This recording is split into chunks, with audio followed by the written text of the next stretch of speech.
آیت اللہ صادق روحانی فرماتے ہیں کہ رزق کے اندر لازمی وسعت ہو جائے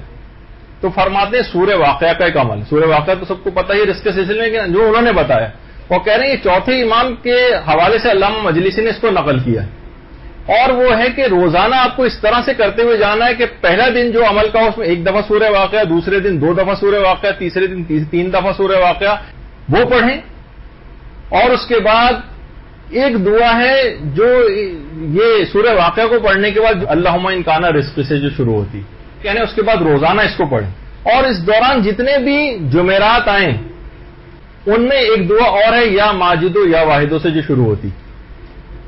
یہ پڑھیں. تو کہہ رہے ہیں رزق کے سلسلے میں اتنے عجیب و غریب اثرات ہیں اس کے کہ رزق کے سلسلے میں ساری پریشانیاں ہی ختم ہو کے رہ جائیں گی. بہت اہم ہے. دیکھیے اتنے بڑے مرجع لیول کا جو آدمی بات بتا رہا ہوں, عام طور پر مراجع جو ہیں وہ توضیح مسائل وغیرہ کے حوالے سے تو بہت سی مسائل دینیاں اور وہ تو مل جاتے ہیں, بہت استفتاحات وغیرہ, لیکن دعاؤں کے سلسلے میں الگ سے تو بہت غنیمت ہے کہ ان سے یہ سب چیزیں جو ہیں وہ انسان حاصل کر لے.